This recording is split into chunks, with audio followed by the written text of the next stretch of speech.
to No Water River and the Spotlight on NCTE Poets series with Bennett Hopkins. Today we are speaking about the 10th recipient of the award, Barbara Juster Esbensen. Hi Lee, nice to see you again. Hi Renee, good to be back. Now Lee, more than any other poet that we've discussed in this series, I have had a heck of a time finding information on Barbara. Her poetry books are out of print. Very few of her other books are in print. So I'm going to just give you the floor so that you can enlighten us a little bit on this wonderful poet. Unfortunately, Renee, as you know, we've done interviews with so many wonderful poets. Again, with David and Myra and Aileen Fisher, their work is out of print. It's pathetic. It's something that occurs, and I don't see how we could ever resolve it. Barbara's first book came out in 1965. It was this edition, Swing Around the Sun. And it was interesting. It was reprinted in 2003 with this cover. Look at the difference in time. 19 years after her first book was published, this book comes out. She was not a prolific writer, as you said. She only did about 6 books of poetry, but she did fluctuate between nonfiction and poetry. But her poetry was rather wondrous. And you know, today we talk about science in poetry and diversity with the curriculum. Barbara did that a long time ago with books like Coal Stars and Fireflies and other books of hers, which really went into scientific matter for children. Her work was astounding, but Barbara was astounding. She was a vibrant woman. She was one of the reasons she didn't write after Swing Around the Sun was because she raised 6 children. Barbara lived in Wisconsin. Again, she had a big family. She was a teacher. And she didn't write that much, but what she did write was astounding. The few books that she did write were highly praised. She was a delight to be with. It was in 1996 that I finally got to meet her. We had corresponded for many, many years. And in 1996, I finally got to meet her in Hershey when she was awarded the Bennett Hopkins Penn State Poetry Award for a delightful book, Dance With Me. When Barbara won the award, Dance With Me, for this book, and this was a few years after she had won the NCTE Poetry Award. So her career was really flourishing. She was beloved by other poets. I mean, Myra Cohn Livingston adored her. I adored her. We had a wonderful time. We had wonderful times together, and we corresponded until her death. Unfortunately, she died at 71, and she died very quickly.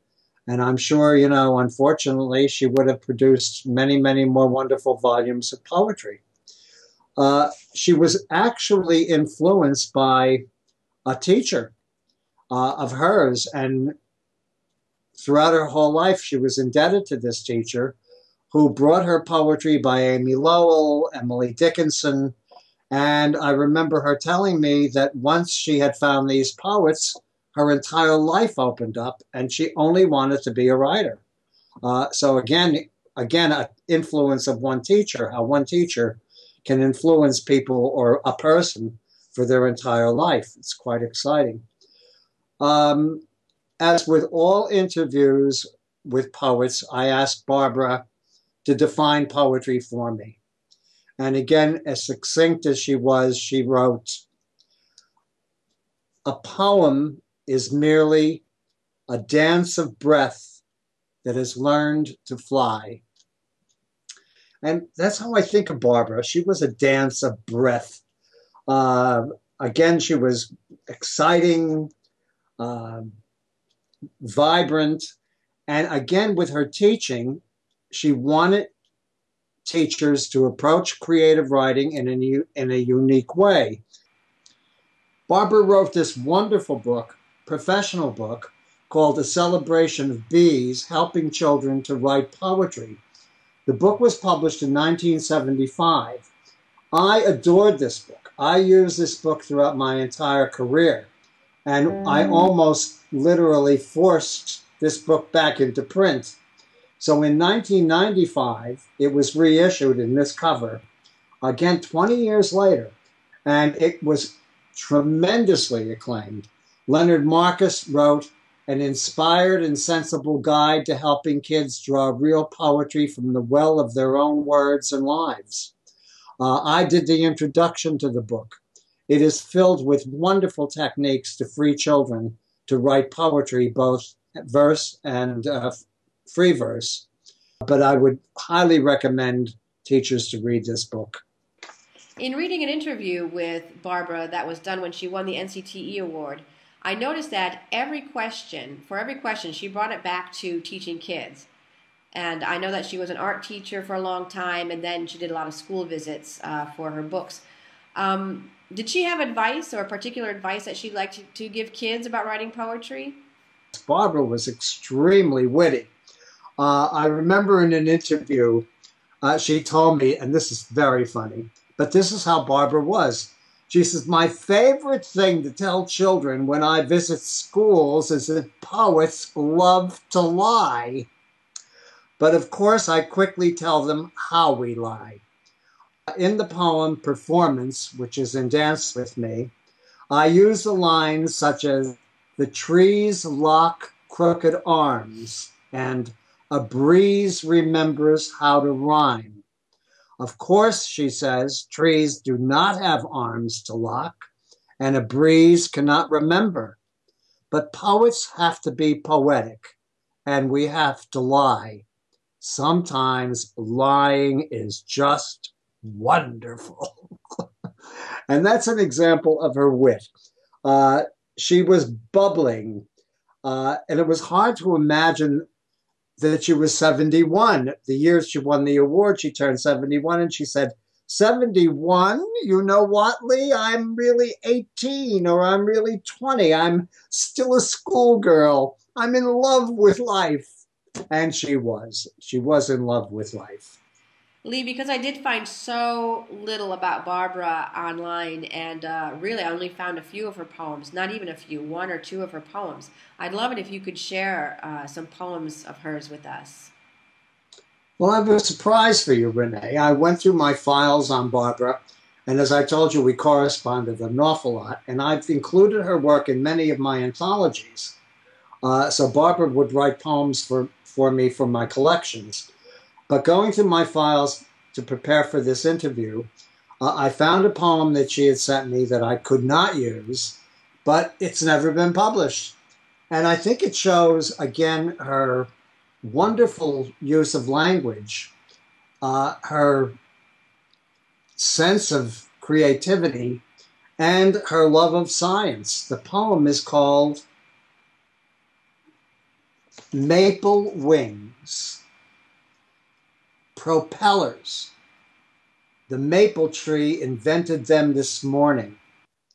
Papery spinning blades drift down, filling the air with invisible helicopters landing and landing in the grass. A very simple poem, free verse, but taking these little maple wings that many of us see fall and turning them into helicopters, which is so exciting. But that was Barbara. Barbara died in 1996, just a few months after she won the Bennett Hopkins Poetry Award, and we had spent a wonderful weekend together. I'd like to share with you one poem from A Dance With Me, which was really one of her very favorite books. In the book, she writes, Invitation to the Wind. Dance with me now in the spring light. Dance with me under the sky. Dance on your tiptoes and turn me and whirl me and lift me and teach me to fly.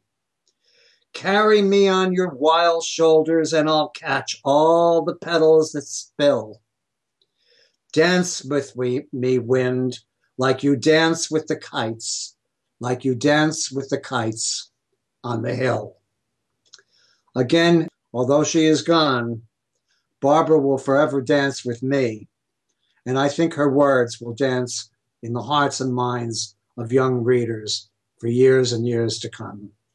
Lee, thanks once again, not only for sharing those poems, which are really special, but also for shedding some light on a poet who, unfortunately, as we mentioned, is out of print, but who absolutely deserves to be brought back into the classroom.